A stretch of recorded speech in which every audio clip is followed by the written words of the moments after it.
Corona के दौर में अनलॉक का 5वां चरण देश भर में चल रहा है और ऐसे में महाराष्ट्र में मंदिर नहीं खोलने को लेकर आज बीजेपी ने उद्धव सरकार के हिंदुत्व पर सवाल उठा दिया। मंदिरों को खोलने के नाम पर बीजेपी ने आज पूरे महाराष्ट्र में प्रदर्शन किया और राज्यपाल भगत सिंह कोश्यारी की मुख्यमंत्री उद्धव ठाकरे को लिखी चिट्ठी से उसे मौका भी खूब मिला।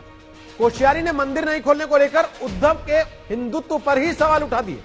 राज्यपाल ने कहा कि जब बार खुल सकते हैं, रेस्टोरेंट खुल सकते हैं, तो आखिर मंदिर क्यों नहीं खुल सकते। बदले में उद्धव ठाकरे ने भी राज्यपाल को चिट्ठी लिखकर कहा कि मुझे आपसे हिंदुत्व का सर्टिफिकेट लेने की जरूरत नहीं है। इसलिए दंगल में आज सवाल यह कि मंदिरालय को हां, मंदिर को ना। खोल दी मधुशाला तो क्या मंदिर पर लगा रहे ताला। देखिए पहले पूरी रिपोर्ट किस तरीके से आज महाराष्ट्र भर में इस मांग को लेकर धरने प्रदर्शन हुए, उसके बाद बताते हैं दंगल में मेहमान हमारे साथ आज कौन कौन। कोरोना से जूझ रहे महाराष्ट्र के मंदिरों को अभी खोलने का फैसला नहीं हुआ है तो मुख्यमंत्री उद्धव ठाकरे के हिंदुत्व पर मोर्चा खुल गया। मुंबई के मशहूर सिद्धिविनायक मंदिर से राज्य भर के मंदिरों को खोलने के लिए बीजेपी सड़क पर आ गई है तो राज्यपाल भगत सिंह कोश्यारी की चिट्ठी ने आग में घी डालने का काम किया है। कोश्यारी ने उद्धव ठाकरे को चिट्ठी लिखी और कहा, ये विडंबना है कि एक तरफ सरकार ने बार रेस्तरां खोले, दूसरी तरफ देवी देवताओं के स्थल को नहीं खोला गया। आप हिंदुत्व के मजबूत पक्षधर रहे हैं। आपने भगवान राम के प्रति भक्ति व्यक्त की है। आपने आषाढ़ी एकादशी पर विट्ठल रुक्मणी मंदिर का दौरा किया। क्या आपने अचानक खुद को धर्मनिरपेक्ष बना लिया है, जिस शब्द से आपको नफरत है। ठाकरे ने राज्यपाल को जवाबी चिट्ठी लिखी। उद्धव ठाकरे ने लिखा, आपने संविधान के तहत महाराष्ट्र के राज्यपाल पद की शपथ ली। उस संविधान का मूल सेकुलरिज्म है। क्या आपको इससे परेशानी है? मुझे अपना हिंदुत्व साबित करने के लिए आपके सर्टिफिकेट की जरूरत नहीं। मुंबई को पीओके बताने वाली का स्वागत करने वाले हिंदुत्व के मेरे पैमाने पर खरे नहीं उतरते। सिर्फ धार्मिक संस्थानों को खोल देना हिंदुत्व नहीं है। महाराष्ट्र में बियर बार, वाइन शॉप सब कुछ खुल जाता है, पर लोगों को महज 1 रुपए की अब तक सहायता मदद न देने वाली ये महाराष्ट्र की सरकार मंदिर खोलने पर अड़िग है। क्या माननीय मुख्यमंत्री जी का यही हिंदुत्व है? जब मर्जी आए तब सेक्युलर का चोला ओढ़ लो और जब मर्जी आए तब हिंदुत्व की बात जुबान पर लाओ। जो लोग इस बारे में सवाल खड़े कर रहे हैं उसने आत्मपरीक्षण करना चाहिए, आत्मनिर्भर होकर आत्मपरीक्षण करना चाहिए। क्या वो सभी लोग हिंदुत्व का कितना पालन कर रहे हैं? ये जो सरकार है, जो उद्धव ठाकरे साहब के नेतृत्व में चल रही है, 3 पार्टी की सरकार है, बहुत मजबूत है और हम इस देश का संविधान का ध्यान रखकर पूरा पालन करके ये सरकार चला रहे हैं। अगर इस पत्र का टाइमिंग देखा जाए तो ठीक उसी दिन पत्र लिखा जाता है जिस दिन भारतीय जनता पार्टी राज्य में मंदिरों के द्वार खोलने के लिए एक राज्यव्यापी आंदोलन करती है। राज्यपाल कहीं न कहीं भारतीय जनता पार्टी के राजनीतिक एजेंडे को तूल देने का प्रयास कर रहे हैं। उद्धव सरकार ने जब से महाराष्ट्र में अघाड़ी सरकार बनाई है, बीजेपी शिवसेना के हिंदुत्व पर सवाल उठा रही है। अब अनलॉक में मंदिरों को खोलने के मसले पर बीजेपी की आक्रामकता बता रही है कि वो इसे धार देने में जुटी है। वैसे महाराष्ट्र में कांग्रेस, शिवसेना और एनसीपी को छोड़कर एमएनएस, एमआईएम और आरपीआई भी धार्मिक स्थलों को खोलने की मांग कर रहे हैं। कमलेश सुतार के साथ साहिल जोशी, मुंबई आज तक।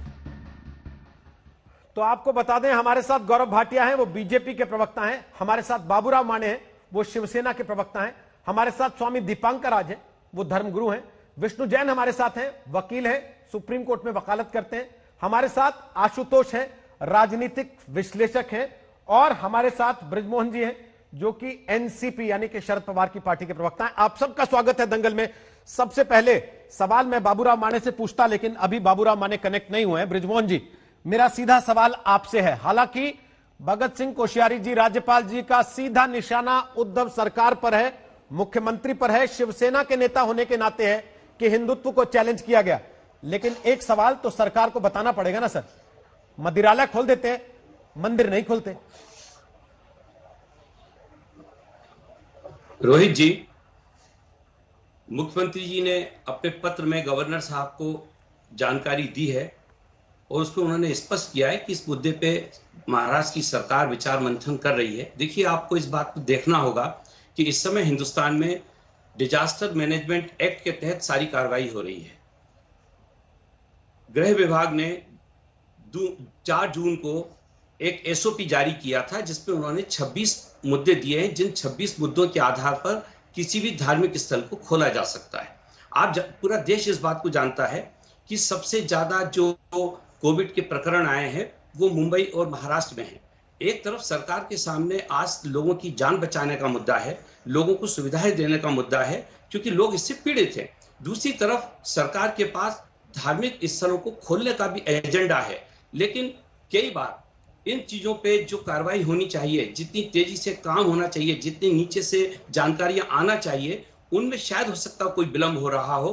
लेकिन उसके बावजूद भी महाराष्ट्र के मुख्यमंत्री जी ने अपने पत्र में इस बात को स्पष्ट किया है कि यह मुद्दा विचारार्थ है और इस पे हम शीघ्र निर्णय लेंगे। तो मैं सोचता हूं कि इस पे किसी प्रकार की कोई विवाद करने की जरूरत नहीं है। सर, बार खोलने में तो महाराष्ट्र की सरकार को इतना विचार नहीं करना पड़ा था, वो तो आनंद फानंद में खोल दिए गए थे, मई में ही खोल दिए गए थे। नहीं, ये देखिए, ये भी मुद्दा उतना ही गंभीर है क्योंकि इसमें भी लोगों का आना जाना होगा और धार्मिक स्थलों की सुरक्षा के लिए, धार्मिक स्थलों पे आम आदमी को राहत मिले, और जो पॉइंट्स दिए हैं, जो एसओपी दिया गया भारत सरकार ने, उसका पालन करना भी उतना ही जरूरी है। लेकिन मैं इसमें एक बात जरूर कहना चाहता हूं कि 12 तारीख को गवर्नर साहब एक पत्र लिखते हैं मुख्यमंत्री जी को, और तत्काल उसके बाद भारतीय जनता पार्टी के लोग प्रदर्शन करते हैं। यह मुझे लगता है कि एक सोची समझी रणनीति के तहत हो रहा है, और इससे इस मौके पर इस राजनीति से बचना चाहिए, क्योंकि इसका बचना बेहद जरूरी है। जब तक अगर आपका आरोप जो है, जो अभी चरण सिंह सापड़ा भी लगा रहे थे, सीधे सीधे गौरव भाटिया के सामने रख दूंगा, उनसे जवाब लूंगा आपकी बात का। लेकिन पहले यह बता दीजिए सर, जब बार खोलने की हामी हुई तब तो आप लोगों ने इतना दिमाग नहीं लगाया। आनंद फानंद में कुछ ही घंटों में बार खुल गए, लाइनें लग गई, लोग शराब के लिए मार मचाने लगे। तब आपको याद नहीं था कि महाराष्ट्र जो है वो देश में 25% कोरोना केस दे रहा है सर? या तो आप मान लीजिए कि कोरोना से लड़ने में आपकी सरकार की जो दुर्गति है, उसके बाद आपको और डर लग रहा है कि मंदिर भी खोल दिया तो जाने क्या हो जाए। नहीं, हमारी सरकार की दुर्गति बिल्कुल भी नहीं है। अगर आप बिहार जाके देखेंगे तो बिहार की स्थिति ज्यादा बुरी है, अगर आप उत्तर प्रदेश देखेंगे तो वहां की स्थिति इससे भी ज्यादा बुरी है। तो ये दुर्गति शब्द से मैं असहमत हूं। बिहार में तो चुनाव प्रचार भी शुरू हो गया सर, बिहार में तो चुनाव प्रचार भी शुरू हो गया। आपने देखा होगा, तेज प्रताप यादव नामांकन भरने गए थे, कितने लोग थे साथ में? लेकिन आप ये तो देखिए वहां के आंकड़े क्या बोल रहे हैं, वहां पे किस प्रकार से लोग परेशान हैं। ना अस्पतालों में डॉक्टर है, ना दवाएं हैं, ना अस्पतालों में मूलभूत सुविधाएं हैं, ना एम्बुलेंस है। आप देखिए तो सही, यही तो मैं आपसे कहना चाहता हूं। इसके मुकाबले यदि आप महाराष्ट्र को देखते हैं तो महाराष्ट्र में आम नागरिक को ज्यादा बेहतर सुविधाएं मिली है, आम आदमी की सुरक्षा की ज्यादा चिंता की गई है। जब आपके पास सारी व्यवस्था है, आप बार खोल सकते हैं, आप रेस्टोरेंट खोल सकते हैं, आप जिम खोल सकते हैं, आप मॉल खोल सकते हैं, तो फिर मंदिर खोलने में इतना विचार क्यों करना पड़ा? सारे धार्मिक स्थल खुल रहे हैं, आप बिल्कुल चिंता ना करें, बहुत जल्दी आपको सुनने को मिलेगा कि धार्मिक स्थल खोले जा चुके हैं। तो यही बात वो चिट्ठी में लिख देते हैं सीएम साहब, तो मामला खत्म हो जाता ना। फिर यहां तक नौबत ही नहीं आती कि ये सड़क पे उतर के धरना प्रदर्शन करें। नहीं रोहित जी, उन्होंने लिखा है कि ये विचारार्थ है और इसमें हम अतिशीघ्र निर्णय लेने वाले, उन्होंने लिखा है इस बात को। लेकिन आप ये देखिए ना, इसकी जो साजिश आप देखिए कि 12 तारीख को एक संवैधानिक पद पे बैठे हुए व्यक्ति एक पत्र लिखते हैं और उसी दिन से प्रदर्शन शुरू हो जाता है। कह रहा हूं आपका आरोप कि ये हैंड इन ग्लव है, मैं मान लेता हूं, अभी इनसे पूछ भी लूंगा। लेकिन सर मेरा सवाल बड़ा सीधा सा है, जिसको आप बार बार गोल कर दे रहे हैं। मैं सिंपली पूछ रहा हूं कि जब आप बाकी सारी चीजें चला सकते हैं तो इसी के लिए इतना विचारार्थ क्यों है? देश के और हिस्सों में तो खुल रहे मंदिर, अब दिल्ली में आज अक्षरधाम खुल गया। देखिए, अभी हिमाचल प्रदेश में इसी सितंबर में वहां के सारे धार्मिक स्थलों को खोला गया है। एक प्रक्रिया है। एसओपी तो 4 जून को आ गया था, लेकिन उसके बावजूद भी हिमाचल प्रदेश में जहां भारतीय जनता पार्टी की सरकार है, वहां उसने 4 सितंबर को शुरुआत की इस काम की। समय लगता है, आप उस समय को समझना पड़ेगा आपको, और उतना समय आपको किसी भी सरकार को देना होगा। और गवर्नर साहब का ये कहना कि आप सेकुलर थे और आप पहले हिंदुत्व थे, आज सेकुलर हो गए। सरकारें किसी धर्म की नहीं होती है। वहां पर जब शपथ ली जाती है तो देश के संविधान को ध्यान में रख के शपथ ली जाती है, किसी धर्म को ध्यान में रख के शपथ नहीं होती है। तो सरकारों का जो चेहरा है वो सेकुलर ही है इस देश में, उससे अलग हटके बात नहीं हो सकती है। लेकिन एक संवैधानिक पद पर बैठे हुए व्यक्ति यदि इस प्रकार का प्रश्न करते हैं तो निश्चित रूप से ये थोड़ा सा आश्चर्यजनक है और इस पे भी सारे लोगों को सोचना चाहिए। मैं सोचता हूँ गौरव भाई को भी इस मुद्दे पे विचार करना चाहिए क्योंकि संवैधानिक जो संस्थाएं हैं उनका मान सम्मान गौरव करना हम भाटिया सब वो लोगों कह की रहे हैं हर जरूरत चीज का है। एक प्लान होता है, एक प्लान ऑफ एक्शन होता है, कुछ एसओपीज आए हैं, उसको लेके तैयारी करेगी सरकार और फिर वो प्लान रखते हुए आगे बढ़ा जाएगा। आप लोग राज्यपाल के साथ मिलकर साजिश कर रहे हैं क्या? सीधा आरोप है कांग्रेस का और एनसीपी का। रोहित जी देखिए, मदिरालय और मदिरा के नशे से ज्यादा जो खतरनाक नशा है वो सत्ता का नशा है, तथाकथित पंथ निरपेक्षता का नशा है। और शर्म ये आती है कि मेरे मित्र हैं, साथी हैं, कैसे झूठे आंकड़े देते हैं। ये कहते हैं उत्तर प्रदेश की हालत और खराब है, तो मैं इनसे पूछना चाहता हूँ, आंकड़े ये कहते हैं, प्लीज बताइए कि कौन से सही है कौन से गलत है। महाराष्ट्र में करीब 15.5 लाख केसेस हैं, 40,000 डेथ हुई है। उत्तर प्रदेश में 4,40,000 है और 6,438 दुर्भाग्यपूर्ण मौतें हुई हैं। दर्शक तय कर लेंगे कहाँ ज्यादा हालत खराब है और ये महाराष्ट्र सरकार की विफलता दिखाता है। दूसरा, इनकी परेशानी क्या है रोहित जी, मैं आपको बताऊं। आज संजय राउत जी कह रहे थे कि शिवसेना की तो आत्मा है हिंदुत्व, आत्मा ही तो मारी है शिवसेना ने जब सोनिया सेना के साथ समझौता किया है। हिंदुत्व शब्द से इन्हें नफरत हो गई, हिंदुओं से इन्हें नफरत हो गई। और ये भी बात सच है कि दिल्ली में 8 जून से मंदिर खुल गए, धर्मस्थल खुल गए, बाकी प्रदेशों में खुल गए। महाराष्ट्र ऐसा प्रदेश क्यों है कि नहीं खुल रहे? और इसकी वजह स्पष्ट है गौरव भाई, इसकी हिमाचल प्रदेश में कब खुले जहाँ पे आपकी सरकार है? एक सेकंड मैं अभी भाई साहब मैं अपनी बात गौरव जी पूरा कीजिए, उसके बाद ऑडियो में कुछ दिक्कत आ रही है वो भी दुरुस्त करनी है।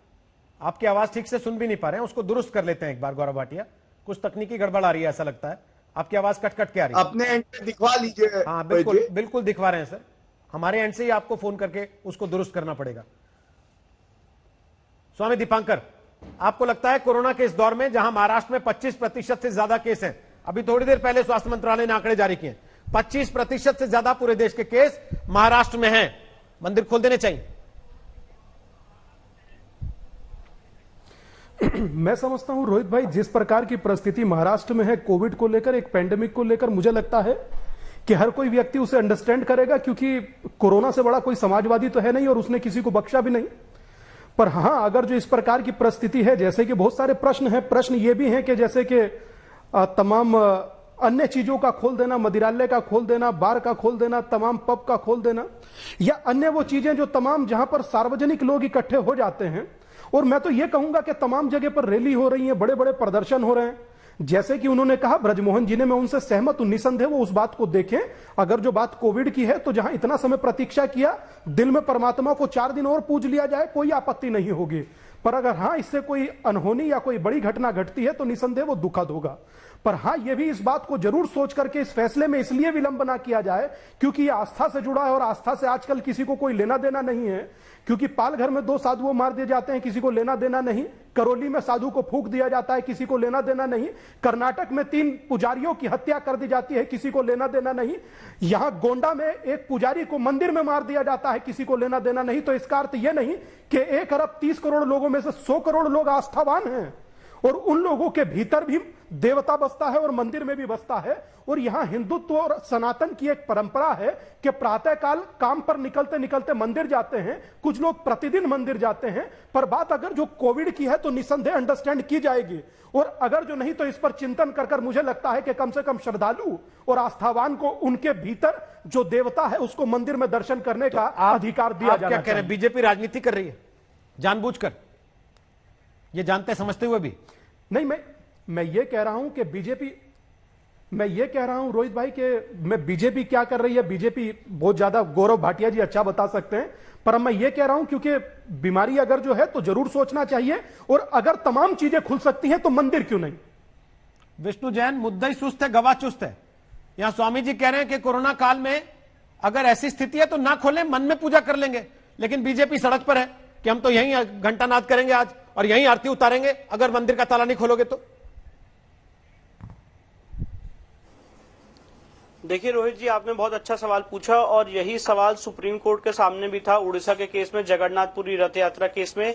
और आपको जैसे याद होगा, सबसे पहले जगन्नाथपुरी रथ यात्रा को रोका गया और उसके बाद जब कोर्ट के सामने हम सारे वकीलों ने दलील दी कि स्टैंडर्ड ऑपरेटिंग प्रोसीजर्स के बाद और प्रिकॉशंस के बाद यात्रा वहां पे चालू की जा सकती है, उसके बाद उस ऑर्डर को रिव्यू किया गया। और मैं आपके सामने एक तथ्य बहुत रिस्पॉन्सिबली रखना चाहता हूं, सुप्रीम कोर्ट की 2 खंडपीठों ने, एक नहीं 2 खंडपीठों ने, जस्टिस शरद अरविंद बोबडे जिसको लीड कर रहे थे और दूसरे जस्टिस अरुण मिश्रा, दोनों ने ये बात कही है, दोनों ने ये टिप्पणी कही है जो आज आपकी शो का थीम है कि वहां पे बार खुल सकते हैं तो मंदिर क्यों नहीं खुल सकते। पूरा का पूरा जैन समाज पर्यूषण के फेस्टिवल के दौरान महाराष्ट्र सरकार से अपील करता रहा, गुहार लगाता रहा कि वहां पे जैन मंदिर खोले जाए, हमारा पूरे साल का सबसे इंपॉर्टेंट फेस्टिवल है, कम से कम हमारे मंदिर खोल दिए जाएं, हमें वहां पे दर्शन करने की इजाजत दी जाए और स्टैंडर्ड ऑपरेटिंग प्रोसीजर्स के साथ मंदिर खोले जाएं। तब महाराष्ट्र सरकार की तरफ से अभिषेक मनु सिंघवी ने खड़े होकर सुप्रीम कोर्ट में कहा कि ये नहीं हो सकता है और बहुत बड़ा डिजास्टर फैल जाएगा। 3 जून और 8 जून को सारी चीजें खुल चुकी हैं, तो स्टैंडर्ड ऑपरेटिंग प्रोसीजर्स के साथ मंदिर क्यों नहीं खुल सकते हैं। और उसके बाद भी सुप्रीम कोर्ट ने 3 मंदिरों को, इतनी दलील के बाद 3 जैन मंदिरों को इजाजत दी कि स्टैंडर्ड ऑपरेटिंग प्रोसीजर्स को अप्लाई करते हुए आप उनको वहां पे अपना फेस्टिवल मनाने की इजाजत दें। तो मेरा कहना यह है, मेरा मानना यह है, जो अभी यहाँ पे नेशनल डिजास्टर मैनेजमेंट एक्ट का भी हवाला दे रहे थे, उसके तहत केंद्र सरकार और राज्य सरकार दोनों का दायित्व है सेक्शन 38 में कि वो वहां पे स्टैंडर्ड ऑपरेटिंग प्रोसीजर्स को अप्लाई करके विष्णु जी कितने एसओपी का पालन होता है? अच्छा, और ऐसा कोई भी नुकसान नहीं होगा। आपने कहा कि हम उड़ीसा के मामले में, भगवान जगन्नाथ रथ यात्रा के मामले में अदालत में खड़े हुए और अदालत ने रिव्यू किया फैसले को फिर, लेकिन उसके बाद कितने एसओपीज का पालन होते हुए देखा आपने और क्या उसका कोई इंपैक्ट नहीं हुआ? देखिए रोहित जी, जहां तक उड़ीसा का केस है और जहां तक मंदिरों का केस है, हम लोग बहुत कानून को पालन करने वाले लोग हैं। अगर सरकार वहां पे मंदिर खोलने की इजाजत देगी तो मुझे ऐसा लगता है सारे समाज के लोग, जो भी प्रोसीजर सरकार वहां पे गाइडलाइंस जारी करेगी, उन सबको फॉलो करते हुए हम लोग अपनी देवी देवताओं के दर्शन करेंगे। पर इसका यह मतलब नहीं है कि आप सारे मंदिरों को एक ब्लैंकेट बैन लगा दें और कह दें कि वहां पे मंदिरों के दर्शन नहीं होंगे, वहां पे मंदिर बंद रहेंगे। अगर स्टैंडर्ड ऑपरेटिंग प्रोसीजर्स का सरकार हवाला देती है और उसको जारी करती है तो उसके बाद ये लोगों का दायित्व है कि उसको फॉलो करें, उसको फुलफिल करें। पर एक ब्लैंकेट बैन लगा देना मुझे लगता है टोटली असंवैधानिक है। हमारा राइट आर्टिकल 25 के तहत है कि हम अपने देवी देवता, अपने भगवान की आराधना करें, उनकी पूजा पाठ करें, और ये चीज एकदम भी बर्दाश्त नहीं की जा सकती है, टोटल असंवैधानिक है। और गवर्नर ने भी आज यही बात कही। ओके, आशुतोष, आपका क्या व्यू पॉइंट है इसको लेकर? मंदिर खुलने चाहिए, नहीं खुलने चाहिए, महाराष्ट्र में खासतौर पे? रोहित, सवाल मंदिर खुलने का नहीं है। सवाल यह है कि महाराष्ट्र के राज्यपाल महोदय ये कहते हैं कि आप अचानक सेकुलर हो गए हैं। मुझे लगता है कि यह अपने आप में बहुत ही आपत्तिजनक बयान है और राज्यपाल महोदय को यह स्पष्ट करना चाहिए क्या वो सेकुलर हैं या सेकुलर नहीं है। क्योंकि जब उन्होंने राज्यपाल पद की शपथ ली तो सेकुलर हिंदुस्तान, सेकुलर संविधान की शपथ उन्होंने ली है। अगर उनको सेकुलरिज्म में आस्था नहीं है, अगर उनको लगता है, तो फिर उनको अपने पद पर रहने का अधिकार नहीं है, क्योंकि अभी हिंदुस्तान हिंदू राष्ट्र मेरी तरफ से, हमारे दफ्तर की तरफ से उनको निवेदन गया है, अगर वो यहां बैठने को तैयार होते आज तो मैं उनसे ये सवाल निश्चित तौर पे पूछता, लेकिन अभी वो है नहीं। अभी मसला उस सवाल से थोड़ा अलग है और वो सवाल यह है कि क्या आपके व्यू पॉइंट से मंदिर खुलने की अनुमति होनी चाहिए उस दौर में जब 25% केस महाराष्ट्र में है या नहीं? रोहित, मैं कहता हूं कि जो बड़ा सवाल है उस पर चर्चा होनी चाहिए। आपका विषय बिल्कुल अलग है। मैं ये कह रहा हूं कि राज्यपाल महोदय अपने पद पर रहते हुए ये कैसे, मेरा विषय वो है सर जो बहुत सारे लोगों को टच करता है। आपका विषय वो है जो आपका एजेंडा है भगत सिंह कोश्यारी के खिलाफ। मैं निश्चित तौर पे आपको और गौरव भाटिया को आपस में बात करने का पूरा मौका दूंगा, आप दोनों एक दूसरे से इसको लेकर सवाल जवाब कर लीजिएगा, लेकिन उसके पहले जो मैं पूछ रहा हूं सर उसका जवाब दे दीजिए। क्या आपको लगता है मंदिर खुल जाने चाहिए उस समय पर जब 25% केस महाराष्ट्र में है और लोग ये कह रहे हैं कि साहब आप बार खोल सकते हो, मॉल खोल सकते हो, तो मंदिर में क्या आपत्ति है? नहीं, मुझे लगता है कि अभी रेस्टोरेंट नहीं खुले हुए हैं। जहां तक अगर आपको ध्यान होगा तो रेस्टोरेंट नहीं खुले हुए हैं और जिस तरीके से कोरोना महाराष्ट्र के अंदर नंबर 1 रहा और लंबे समय तक नंबर 1 और आज की तारीख में भी वहां पे कोरोना के केसेस आ रहे हैं, वैसी स्थिति में आपने देखा कि बीजेपी के तमाम लोग एक जो है वो गाइडलाइंस है, लेकिन उस गाइडलाइंस का कितना पालन हो रहा है आप अच्छी तरीके से देख रहे हैं।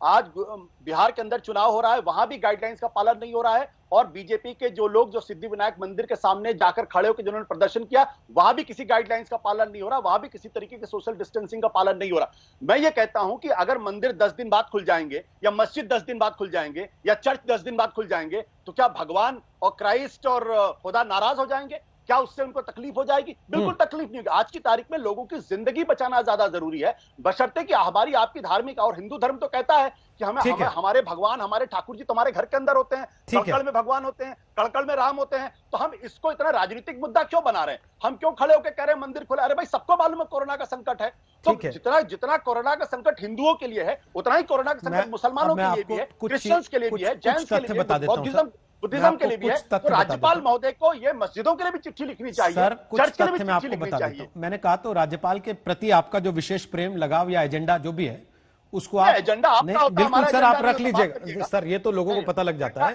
अपने को इस बहस में जाने की आवश्यकता नहीं है सर, लोग खुद तय कर लेते हैं कि किसका एजेंडा किसका नहीं है। मैं आपको केवल कुछ तथ्य बता देता हूं महाराष्ट्र में अनलॉक के चरणों के बारे में। पहला चरण 8 जून से हुआ, जिसमें मॉल्स छोड़ दिए गए, लेकिन बाजार खुले, निजी दफ्तर खुले, थोड़ी सी पाबंदियों के साथ खुले। दूसरा चरण 8 जुलाई से हुआ, जिसमें 33% यानी कि 1/3 क्षमता के साथ होटल खुल गए, लॉज खुल गए, गेस्ट हाउस खुल गए। फिर तीसरा चरण 5 अगस्त को हुआ सर, जिसमें पाबंदियों के साथ मॉल्स खोल दिए गए, और चौथे चरण में 2 सितंबर से होटल और लॉज खोल दिए गए। पांचवां चरण 5 अक्टूबर से हुआ सर, जिसमें बार भी खोल दिए गए पूरी तरह से, रेस्टोरेंट्स भी खोल दिए गए, फूड कोर्ट भी खोल दिए गए, डब्बे वालों की फूड सर्विस भी चालू हो गई। आप तो कह रहे हैं सर रेस्टोरेंट बंद हैं, होटल में आदमी खाना नहीं खा सकता, तो मंदिर क्या करेगा जाके? अगर आप इस बहाने ये साबित करना चाहते हैं, अगर साबित नहीं करना चाहता सर, मैं केवल तथ्य रख रहा हूं आपके सामने। उद्धव ठाकरे हिंदू विरोधी है। नहीं, अगर आपने तो उद्धव ठाकरे का नाम भी नहीं लिया, ना मैंने हिंदू विरोध शब्द का इस्तेमाल किया। ये जो पूरी डिबेट है, ये पूरी डिबेट ये साबित करने की है कि उद्धव ठाकरे जो है वो हिंदू विरोधी है। मेरे जितने लोगों से अभी तक सवाल हुए, मैंने किसी से उद्धव ठाकरे को लेकर सवाल पूछा हो तो बता दीजिए, पहली चीज। दूसरी चीज, मुझे लगता है कभी कभी सर आप असल में उद्धव ठाकरे के खिलाफ आपका अपना एजेंडा है कोई, या तो लगता है, इसलिए आप बार बार उस चीज को लाना चाह रहे हैं चर्चा में।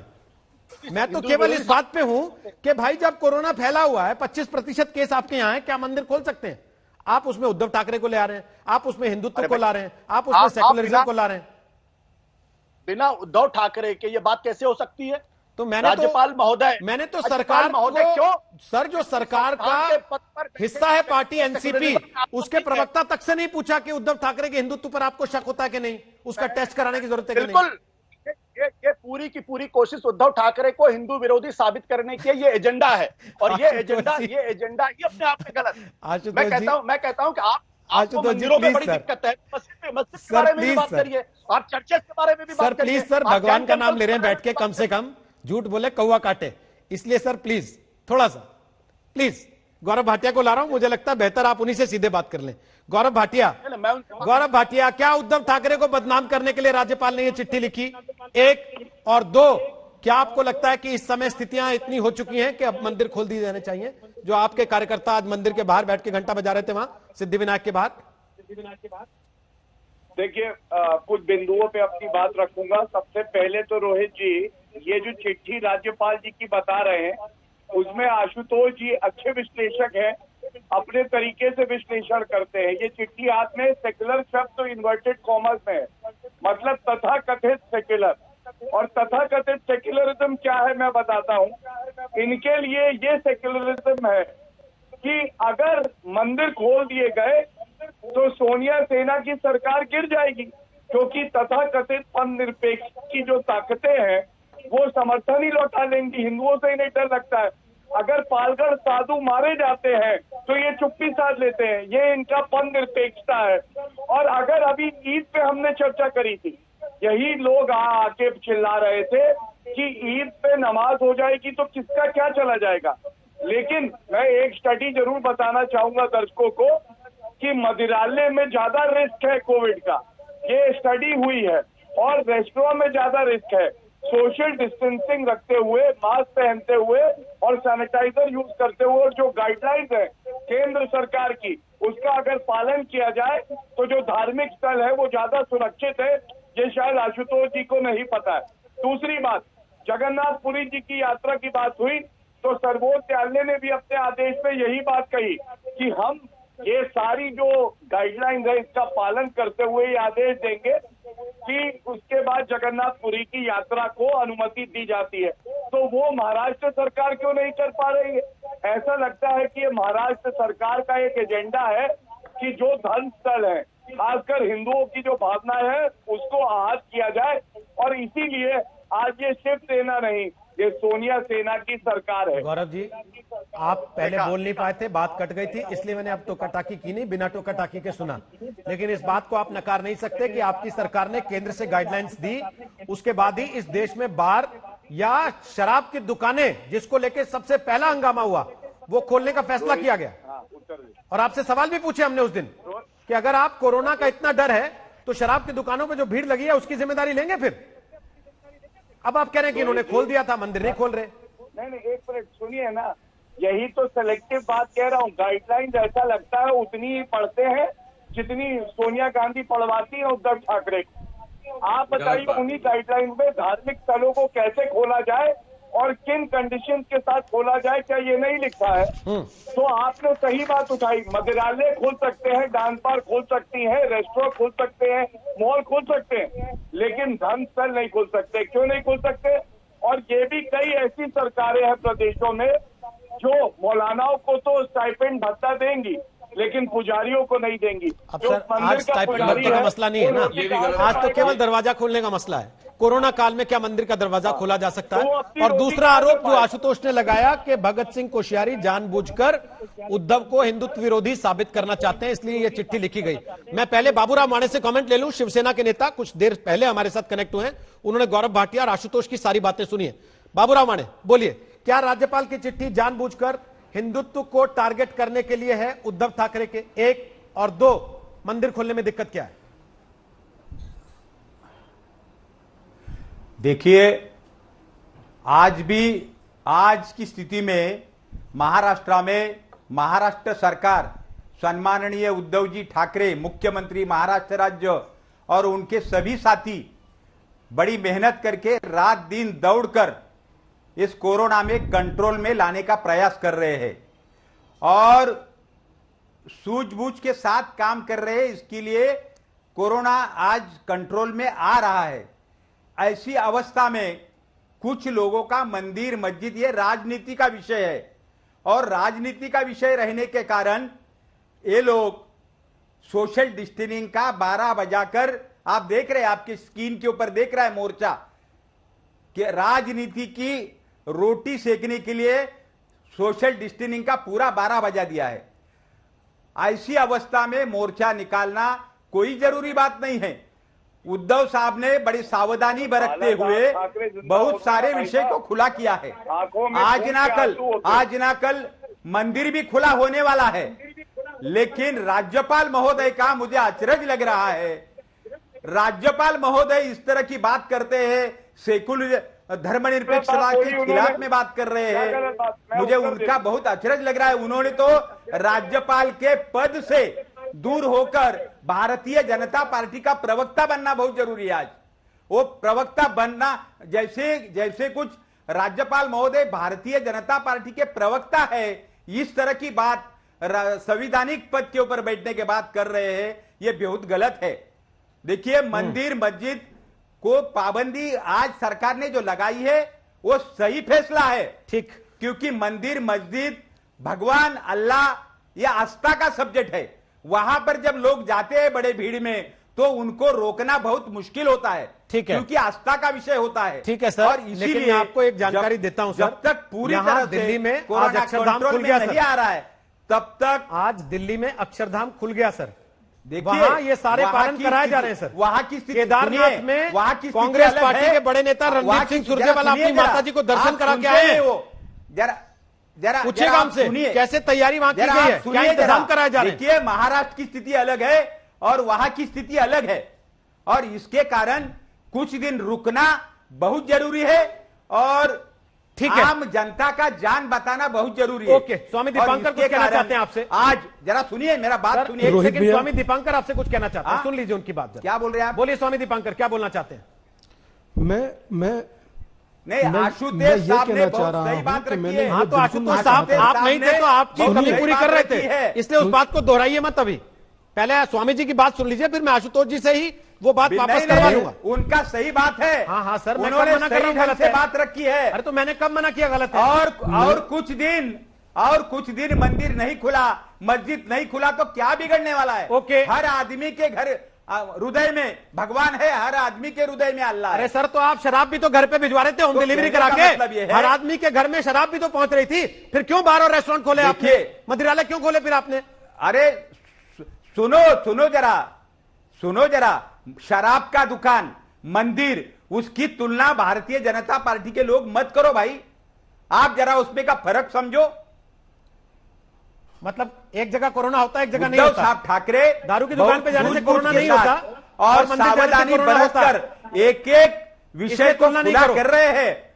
आने वाले कुछ दिन में मंदिर भी खुल जाएगा, आने वाले कुछ दिन में मंदिर भी खुल जाएगा, लेकिन इस तरह की राजनीति, इस तरह की रोटियां सेकने का काम भारतीय जनता पार्टी ने छोड़ देना चाहिए। ठीक है, मंदिर गौरव भाटिया से जवाब लूंगा, उसके पहले स्वामी और दीपंकर आपसे मंदिर कुछ कह रहे मस्जिद हैं। हमारा। ओके स्वामी दीपंकर बोलिए, अब बोलिए। मैं ये कह रहा था रोहित भैया, जब आपने मेरा वक्तव्य लिया तो मेरा कहने का अभिप्राय ये नहीं था। मेरा कहने का अभिप्राय बहुत सीधा था कि अगर तमाम चीजें ओपन हो सकती हैं तो मंदिरों पर भी विचार करना चाहिए। 100 करोड़ लोगों की आस्था का सवाल होता है, प्रथम।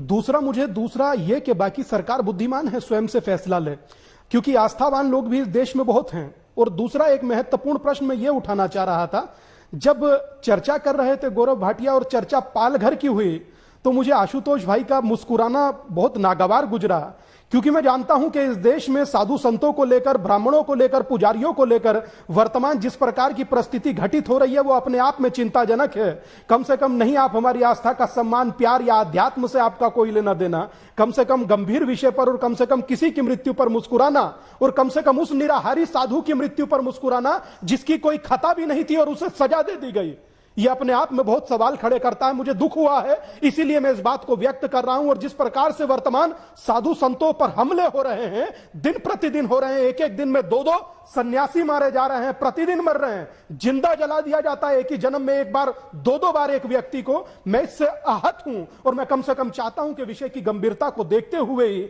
उस पर अपना वक्तव्य और उस पर अपने मुखारविंद से दिए गए पुलकित एक्सप्रेशन जो होते हैं उसका जरूर ध्यान रखा जाए, क्योंकि लोग आस्थावान हैं और चीजों को समझते हैं। कहीं ना कहीं हम भी आस्थावान हैं और साधु हैं। मुझे दुख हुआ इस बात को सुनकर। आशुतोष बोलिए, फिर गौरव भाटिया आपके पास आ रहा हूं। मैं जो धर्मगुरु जी हैं उनकी किसी बात का मैं बुरा नहीं मानता हूं, क्योंकि अगर वो किसी को चेहरे के एक्सप्रेशन को देखकर उनको अगर ये पढ़ने में आ जाता तो मैं उनको मानता हूं कि वो बहुत ही दिव्य पुरुष है, बहुत ही अंतर्यामी है। लेकिन मुझे इस बात को लेकर जरूर ठीक लगा कि उन्होंने न केवल सिर्फ राजस्थान और पालघर का जिक्र किया, बल्कि उन्होंने उत्तर प्रदेश का भी जिक्र किया और उन्होंने ये भी कर्नाटक का भी जिक्र किया। मुझे लगता है कि ये इस बात को दर्शाता है कि उनकी चिंता जायज है। यूपी कर्नाटक ना बोलते तो आप कह देते ये भी बीजेपी के। एक मिनट रोहित जी, आप मुझे बोलने नहीं देते, बाकी लोगों को आप बोलने देते हैं। सर, ये क्या आपकी बात कर दिक्कत रहे हैं? है। जितना मैं बोलने देता हूं सर आपको, आप फिर भी मुझे पे आरोप लगा देते हैं। कोई नहीं सर, मैं स्वामी जी से निश्चित तौर पर बहुत प्रभावित हूं, उनका बहुत सम्मान करता हूं, लेकिन उनसे गुजारिश करना चाहता हूं कि जिस तरीके से आज दलितों की हत्या हो रही है, जिस तरीके से दलितों के साथ दुर्व्यवहार अत्याचार हो रहा है, उस पर भी उनको बहुत बुलंद आवाज से लीजिए फिर एजेंडा लेके आ गए बीच में। अरे मसला इस बात को लेके हो रहा था कि कोरोना काल में मंदिर खुले कि ना खुले। जब मैं मंदिर पूछ रहा था आप कह रहे थे राज्यपाल पूछो, अब राज्यपाल पे मौका आया तो आप बताने लगे कि नहीं दलित पे बात करो। आप मुझे बोलने नहीं दे रहे सर, मैं आपको बोलने दे रहा हूं, लेकिन मुद्दे पे तो रहिए। अब आप बोलेंगे कि नहीं मैं ए पूछूंगा, आप बोलेंगे नहीं मैं तो डी बोलूंगा, तो फिर कैसे चलेगा सर? नहीं, मैं नहीं बोलने दूंगा। जब आप एजेंडा लाएंगे तो मैं नहीं बोलने दूंगा। जब आप एजेंडा लाएंगे तो नहीं बोलने दूंगा। मैं तो ये नहीं कहता कि आपका क्या एजेंडा है। सर, आप कह नहीं सकते ना, आप कह नहीं सकते, क्योंकि मेरा एजेंडा तो रोज बदल जाता है। आपका फिक्स है, डेली आप एक ही निशाना लेके बैठते हैं और फिर कहते हैं मैं विश्लेषक हूं। सर, विश्लेषण और विश्लेषण अंतर है सर दोनों में। प्लीज सर, ऐसा मत कीजिए। मैं ये कह रहा हूं सर, बीजेपी को छोड़ दीजिए सर, आप मुझसे बात कीजिए ना। मैं ये कह रहा हूं आशुतोष जी, उन्होंने आपसे सीधा सवाल किया, आपने बता दिया कि मैं आपकी बात पे नहीं मुस्कुरा रहा था, मेरे मुस्कुराने का अन्यथा अर्थ मत निकालिए। उसके बाद असली मुद्दे पे आइए ना सर। जो मुद्दा आप उठा रहे हैं और जिसको लेके बाबूराव माने जी आपको हार पहना रहे थे अभी, क्या आशुतोष जी ने बहुत बढ़िया बात की, अब आइए ना उस पर। रोहित जी देखिए, आपका एजेंडा भी मुझे मालूम है और आपको मेरा एजेंडा भी मालूम है, तो बहुत अच्छा है, इसमें कोई दिक्कत वाली बात, हम एक दूसरे के एजेंडे को अच्छी तरीके से जानते हैं। मैं तो कह रहा हूं ना, मेरा एजेंडा तो रोज बदल जाता है, लेकिन आपका फिक्स है, आपका फिक्स है, आप डेली वो एजेंडा लेके बैठते हैं। अब मैं महाराष्ट्र गवर्नर पे कह रहा हूं बोलने को, तो आप कह रहे नहीं मैं तो दलित पे बोलूंगा, फिर एक सेंटेंस बोलूंगा। नहीं, एक सेंटेंस नहीं, पूरा पैरा बोलिए सर। क्योंकि जितना धर्मगुरु जी को हिंदू धर्म का ज्ञान होगा, उतना ही मुझे भी ज्ञान है। मैं जानता हूं कि धर्म किसी जाति के आधार पर विभाजित नहीं करती है, तो जितना किसी पंडित या ब्राह्मण की मृत्यु पर शोक होना चाहिए, उतना ही दलित की मृत्यु पर भी शोक होना चाहिए, और उसके उद्धार की भी बात होनी चाहिए। अब आइए बात करते हैं राज्यपाल महोदय के ऊपर।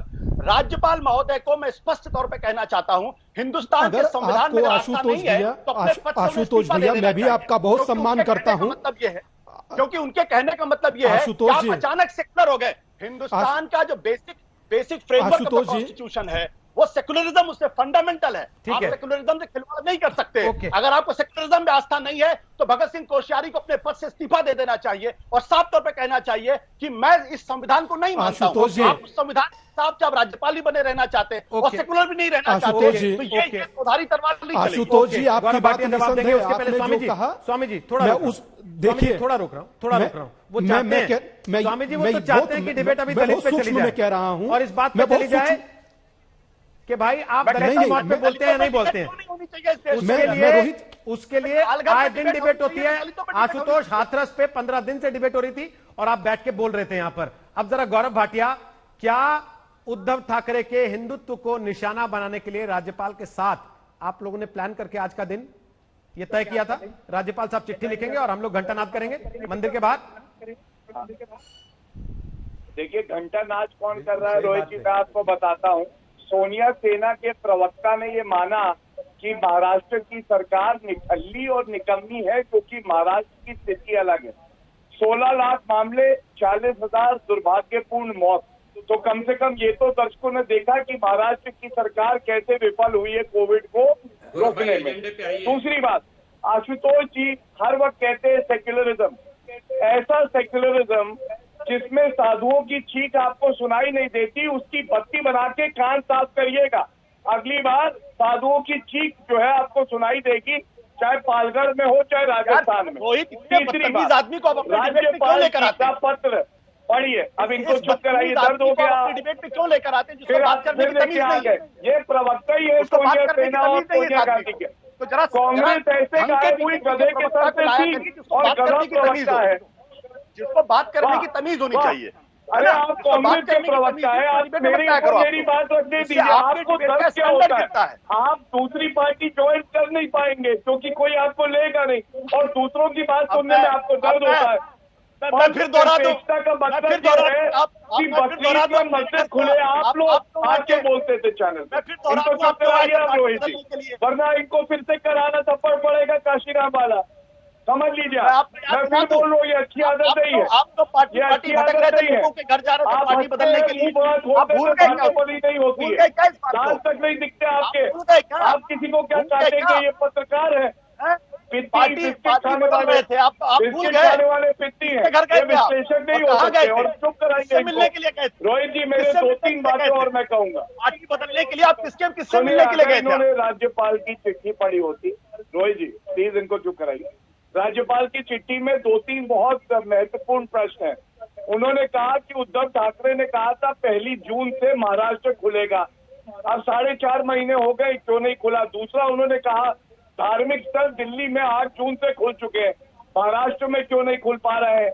और सबसे बड़ी बात है, मैंने अभी पहले भी कहा था कि स्टडीज है, मदिरालय में, रेस्टोरेंट में, यहाँ पे संक्रमण के जो है चांसेस ये ज्यादा है, वो तो खोल दिए, लेकिन मंदिर नहीं खोलेंगे। ऐसी हिंदुओं से क्या नफरत है भाई शिवसेना को, एनसीपी को, कांग्रेस को? कांग्रेस का प्रवक्ता तक नहीं आया, और इसीलिए जो राज्यपाल ने कहा है, ये उनके पास जब डेलीगेशन आए उसके आधार पे कहा है, वो संरक्षित किया उन्होंने अपने पत्र में। ओके ब्रिजमोहन जी और विष्णु जैन। ब्रिजमोहन जी पहले आप बोलिए, उसके बाद विष्णु जैन। बोले ब्रिजमोहन जी। मैं ये कहना चाह रहा था कि 4 सितंबर को हिमाचल प्रदेश में भारतीय जनता पार्टी की सरकार ने सारे धार्मिक स्थलों को खोला है। इसके पहले जो सबसे पहला एसओपी भारत सरकार ने जारी किया था, वो धार्मिक स्थलों के लिए नहीं था। अगर गौरव भाई को ये बात उस समय उठानी चाहिए थी निश्चित रूप से कि भारत सरकार ने सबसे पहले एसओपी धार्मिक स्थलों के लिए क्यों नहीं दिया, एक। दूसरा, गौरव भाई को हिमाचल प्रदेश की जो सरकार है उसने आखिर जो एसओपी 4 तारीख को जारी हो गया था धार्मिक स्थलों को खोलने का, उसके बावजूद भी हिमाचल प्रदेश में भारतीय जनता पार्टी की सरकार ने 4 सितंबर से अपने धार्मिक स्थलों को खोलने का फैसला किया। आखिर ऐसा क्यों हुआ? वहां पर कोई आंदोलन क्यों नहीं किया?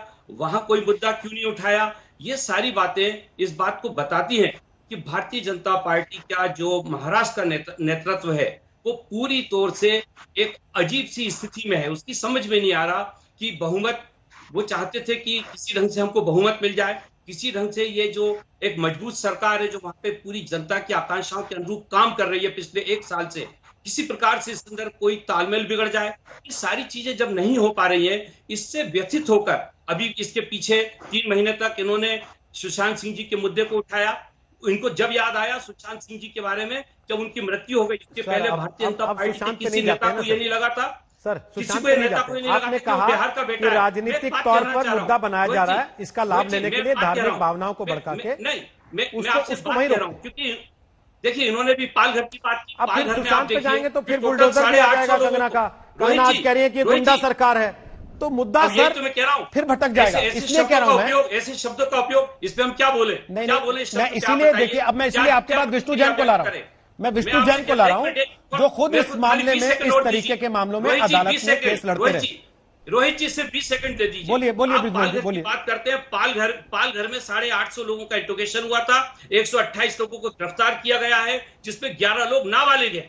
पालघर का मुद्दा ये, आप मुझे बताइए कि उत्तर प्रदेश में 20 से ज्यादा साधुओं की हत्या हुई है 2018 से लेकर अभी तक, एक भी आदमी नहीं पकड़ा गया है, एक भी आदमी नहीं पकड़ा गया है, एक भी आदमी नहीं पकड़ा गया। ये मैं दावे के साथ कह रहा हूँ। ओके, मैं स्वामी दीपांकर से कमेंट उसके पहले विष्णु जैन, उचित नहीं भाई, विष्णु जैन, क्या ये केवल राजनीतिक मामला है या आस्था का मामला? देखिए रोहित जी, ये पूर्ण रूप से आस्था का मामला है। आप हिंदू समाज को या किसी भी व्यक्ति को मंदिर में दर्शन करने से नहीं रोक सकते। और मेरा सीधा सवाल है आशुतोष जी से, जो यहाँ पे बहुत बड़े जर्नलिस्ट हैं, बहुत पढ़े लिखे व्यक्ति हैं, अगर वो आज राज्यपाल का इस्तीफा मांग रहे हैं तो मैं उनसे पूछना चाहता हूं, क्या आपने सेक्युलरिज्म की परिभाषा को पढ़ा है? और उनके पढ़ाई लिखाई के मतलब से सेक्युलरिज्म का मतलब होता क्या है, ये आज दर्शकों के सामने स्पष्ट करें। आप यहां पे बैठ के जो संवैधानिक पद पे, सबसे वरिष्ठ संवैधानिक पद पे बैठे हुए हैं, उनका आप इस्तीफा मांग रहे हैं, ये कहते हुए कि उन्होंने सेक्युलरिज्म वर्ड का दुरुपयोग किया है। मैं उनसे बात कहना चाहता हूं, गौरव भाटिया अब यहां पे बैठे हैं, वरिष्ठ वकील हैं सुप्रीम कोर्ट के। सेक्युलरिज्म में ये एकदम स्पष्ट परिभाषा है कि लोग कभी सेकुलर नहीं होते हैं, सरकारें होती हैं। और राज्यपाल ने यह बात इसलिए कही है कि जो लोग हैं उनको अपनी धार्मिक स्वतंत्रता, आर्टिकल 25 के तहत अपने धर्म को अभिव्यक्ति की आजादी है उनको, कि वो अपने धर्म का पालन कर सके। और इसीलिए जो आपका झूठा सेक्युलरिज्म है उसको आप ना लाइए और राजधर्म का पाठ पढ़ाया है। इसलिए आशुतोष जी यहाँ पे जो बात कह रहे हैं कि राज्यपाल का इस्तीफा दिया जाए, तो कम से कम इतने पढ़े लिखे व्यक्ति हैं, मुझे बताएं कि सेक्युलरिज्म वर्ड हिंदुस्तान के संविधान में कब ऐड किया गया था और कैसे ऐड किया गया था? 1976 में इंदिरा गांधी ने इसको गलत तरीके से ऐड किया था। और एक नहीं, बहुत सारे जूरिस्ट ये बात मानते हैं कि सेक्युलरिज्म वर्ड जब तक राज्यपाल की चिट्ठी में सेक्युलर शब्द के इस्तेमाल की बात थी, विष्णु जी मैं सुन रहा था, लेकिन अब फिर 1976 में ऐड किया था, इंदिरा गांधी ने इधर से नहीं उधर से ऐड कर दिया था। ये वाली बहस के लिए और बड़े सारे मौके आएंगे। एक दिन अलग सेक्युलरिज्म पे बहस कर लेंगे। मैं कह रहा हूं एक दिन अलग सेक्युलरिज्म पे बहस कर लेंगे। क्या ये देश धर्मनिरपेक्ष है या पंथ निरपेक्ष है, जो आप बात कहते हैं अक्सर, उस पे अलग बहस कर लेंगे। लेकिन मैं फिर एक सवाल पूछ रहा हूं कि इस सारी परिस्थिति में आशुतोष कुछ कहना चाह रहे हैं, उसके पहले स्वामी दीपांकर फटाफट, बहुत छोटा, केवल 20 सेकंड है, क्योंकि मैं आशुतोष को भी 20 सेकंड देना चाहता हूं। बोलिए स्वामी दीपांकर, केवल 20 सेकंड। मैं मात्र इतना कहना चाहता हूं, जिस प्रकार से ब्रजमोहन जी ने कहा, निसंदेह उनकी सब बात सराखों पर, मगर अगर कम से कम साधु समाज की और सनातन समाज की अगर जो ये रिक्वेस्ट है कि सीबीआई जांच इसकी करा दीजिए, तो कम से कम इस पर तो गौर फरमाना चाहिए। ठीक है, ना कि जब हम लोग संवाद करें उस संवाद में मात्र पालघर का जिक्र हो, तो इस बात को लेकर केवल 20 सेकंड। सेक्युलरिज्म की परिभाषा नहीं, बात का जवाब देना चाहता हूं। सेक्युलरिज्म की परिभाषा नहीं, वो एक अलग बहस है, उस पर फिर किस दिन बहस होगी। आज के मुद्दे पर लास्ट कमेंट। जैन साहब ने जो बात की बिल्कुल सही की। सरकारें सेकुलर होती हैं और भगत सिंह कोश्यारी सेकुलर है, वो राज्यपाल है, वो सरकार है। तो वो हिंदुत्व और मुसलमान और हाँ, तो क्रिश्चियन लोग बीच में नहीं नहीं फंस सकते हैं। लोग नहीं है, बिल्कुल जैन साहब की बात से सहमत हूं। लोग तो चाहेंगे आर्टिकल 25 के तहत अपने धर्म की संवैधानिक बिल्कुल बिल्कुल मैंने यही बात कहना कही है। पड़ेगा कि सेकुलर है या सेकुलर नहीं है। गौरव भाटिया तो लास्ट सेकुलर कमेंट। है। गौरव अगर भाटिया उनको लास्ट सेकुलर कमेंट। होने में आपत्ति होती ये तो सड़क पे अपने पूजा पाठ कब तक प्रोसेस चलेगा? सेकुलर का ये मतलब है गौरव भाटिया पूजा पाठ सड़क पे कब तक चलेगा? सेक्युलरिज्म की सर्टिफिकेट देने की एक मशीन छपी हुई और ये सेक्युलरिज्म का सर्टिफिकेट बांटते रहते हैं। अरे आप होते कौन नहीं बांटने वाले भाई? आप खुद तो रोज दिखते हैं। चलिए सर, और आप कहते समय हैं खत्म हो गया, सेक्युलरिज्म ये है। समय खत्म हो गया है, लेकिन एक बात तय है कि आस्था और लोगों की जान, इन दोनों चीजों का ख्याल रखना सरकारों की ही जिम्मेदारी है। और अगर सरकार को लगता है कि ये ध्यान करते हुए, लोगों की जान की सलामती की गारंटी देते हुए वो आस्था के दरवाजे खोल सकती है, और वो चिट्ठी में लिख रहे हैं मुख्यमंत्री कि हां हम इस पर विचार कर रहे हैं और जल्दी एक प्लान के साथ सामने आएंगे, तो उसका इंतजार करना चाहिए।